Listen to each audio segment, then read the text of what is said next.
noneho tugarutse ndi kumwe n'umukunzi wanyu, nta muntu utamuzi, ntabwo nakwirirwa muvuga, amuvuga hey agira ibyo abibwirira. Mbere na mbere mbanze kubasuhuza abafana bacu badukurikira kuri YouTube channel yacu ya Maybe Comedia, ya B Comedia, ya Seka Comedia, mbahaye ikaze mukomeze muzeho mudushyigikire mukanda subscribe kuko ibitekerezo byanyu tubibonera muri comment, mukomeze muduteze imbere, dukomeze dukorane natwe, dukomeze tubashimishe. Ibiganiro abanyamakuru bagiye babinkoresha byinshi bigiye bitandukanye cyane cyane nko mu Burayi za Canada hose, ariko nyine ikintu nagiraga kibanze mbashishikarize, nagira ngo mbabwire yuko tugiye gusohora agafilimi kagiye kujya gaca kuri B Comedia, mujye mukande subscribe, hanyuma kugira ngo tubashe kubona vibe, tubashe kubona ewana movement, tuzamuke mu bikorwa ku buryo tuzajya tubashimisha. Filimi zacu zicaho saa 10, mujyeho mukande subscribe, share, comment, mujyeho kuri TikTok following kugira ngo tubashe kubona vibe, ibindi bizaza.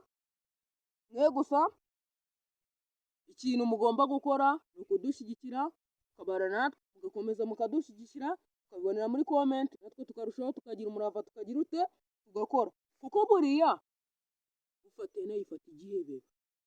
None se hari ikintu nshaka kubaza? Mbaza nta kibazo ndisanze. Buriya umuntu ujya kuri channel yawe kumubwiye ko ufiteho filimi yagiye yazisangaho? Yego ko kuzishangaho gusa, ubwo se hari uwagiyeho basi arazibura? N'ubu ngubu nimushake mujyeho, nimba ufite internet yawe jyaho udufollowing, utange subscribe, share na comment. Ariko rero njyewe hari ikintu atari kumva. Ikiyeze ka none se abantu bari kutureba nabo ntibakore subscribe? none se babyemeye? Kiriho kibazo nyine, abantu sinzi ikibazo bafite, bakore subscribe kuri izi channel. Ngiye gusohora filimi ubu ngubu tuvugana, yitwa se ngo iki? Maybe ngiye gusohora filimi bita B Comedy, bayita B. ariko narumvishe ngo n'izina rarahinduye nawe cyitwa Maybe. Nyine abanyamakuru murabaza ni ukuntu tubazo tugenda twitanga wenda. None se nk'urugero kankubaza, ngambaza nta kibazo. n'ubu ngubu wenda ko ushobora kuba witwa nk'izina bikaba ngombwa ko iryo zina wumva ritakurimo ukajya kurihinduza, ariko no bitavuze yuko narihinduye kubera yuko wenda tekinike logike, ariko narahinduye kavuga ati ngiye kwitwa B Comedy. Ntabwo bivuze yuko kuri Maybe Comedia naho utasacinga ngo zisange ngo kandi subscribe. Hose izo channel uko ari ebyiri ndazikoresha, ahubwo vuba aha ngaha nshaka gusohora channel bita Love. Yese uzabikoresha iki ko nugumva? ariko rero ugiye no gusohora gufungura channel Nyine ngiye mbashaka ibihangano bigenda bisohoka vuba bimuvinga ku buryo ki uwo muntu ashobora kutagira irungu, cyangwa se ngo abe yashaka video zawe azibure bitewe n'ukuntu yagiye aziyumvamo. Possible, birashoboka cyane, kuko ushobora kubona umuntu n'urugero ese nabikubwira gutera akwiyumvamo agashaka guhora akubona kenshi cyane muri video, rero ukavuga ati ngiye kubakorera akabora kitwa Love, nkashyireho kuri channel. Hari n'akandi ngiye gusohora kitwa Fight, nako nkashyireho ku buryo abantu cyangwa se abakunzi banjye by'umwihariko abo mu Rwanda no hanze yago, cyane cyane nagiye njya gukorayo ibitaramo, ariko nyine nta kibazo birimo kabisa.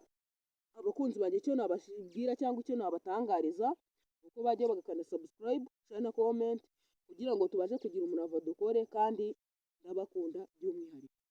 None se ubu ngubu hano hantu wari waje gukora iki?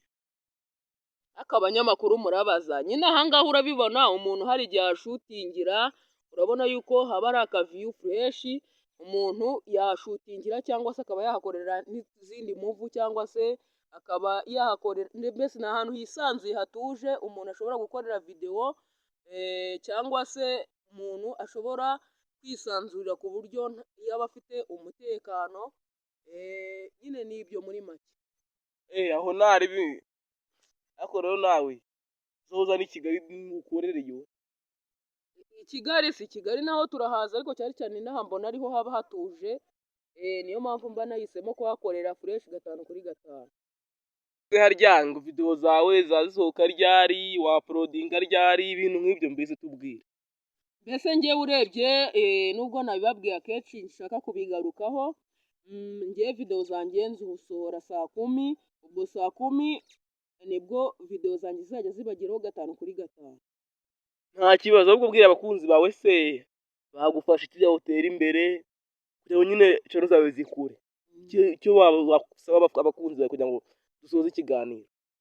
Icyo nabasaba muri make, nabasaba nko gukanda subscribe, kudushyigikira, kutwereka mbese ko badufashe mu mugongo, kutwereka ko ibyo dukora babiha agaciro, kandi natwe tugerageza tugakora content zigenda zifasha abantu muri make mu buzima busanzwe, kugira ngo zibafashe. Kuko ushobora gusanga wenda dukoze content hari nk'abana baba baranzwe n'ababyeyi, cyangwa se ababyeyi baba baranze abana, tugakora izo content kugira ngo zibashe gufasha sosiyete, kugira ngo mbese ibyishimo bikomeze bisabe mu gihugu cyacu, kandi dukomeze dutere imbere, by'umwihariko dukomeze turusheho kuzamuka mu iterambere ry'igihugu. Ariko maybe nabonye kinisha abana, buriya bari abana iwabo baba babemereye. Kuri icyo kibazo ho nyine urabibona, nibwo umuntu aba ari kugenda atangira gake gake abishyira ku murongo, abipresentinga neza, ariko buriya ntabwo ari ukuvuga ngo ikibazo cy'abana, kuko buriya abana nibo mba mbona bafite courage, ariko usibye yuko bitavuze yuko n'umuntu ushaka ko twiyungaho yaza tugakorana, tukamutestinga, tukareba niba afite iyo mpano yo gukina, umuntu akaba yamwanga. Maybe hari nimero watanga ku buryo umuntu ashatse kuza gukina muri video yawe yaguhamagara cyangwa kwandikira nimero iri kuri WhatsApp. Muri make nyine urabyumva, umuntu waba wiyumvamo impano cyangwa se azi ko afite iyo mpano, kandi buriya baca umugani mu kinyarwanda ati voma yanga voma ibiroha. Nimba ukora ikintu utagikunda byarutwaho ugashyira ku ruhande, ahubwo ugatunganya ikintu ukunda, kuko buriya ikintu udakunda, ikintu udafitemo imbaraga, ntabwo rwose nta n'ahantu wagera, nta n'ahantu byakugeza. Natwe kugira tuzamuke kuri uru rwego ubona turiho, urabona yuko tumaze kuzamuka, channel yacu irakomeye. Rero warumbajije nuko nyine ngiye gusobanura ibintu byinshi. Warumbajije ati umuntu dushaka wenda ko twiyungaho, kumutestinga tukareba niba afite impano, tukaba twamwinjiza muri groupe yacu, ashobora kudushaka kuri iyi nimero 0722836259, nahise ishyira muri description, murazibona 5/5. ubwo ngubwo nizere yuko mugumye kudushyigikira, kandi natwe tukagira imbaraga tugakora mu byo dukora, kandi tukaguma dusenga n'Imana, kuko byose bituruka mu gusenga. Murakoze, kandi nanone mbibutsa yuko mbahaye ikaze kuri YouTube yacu ndetse no kuri TikTok. Yari umukunzi wanyu Maybe. Ciao ciao.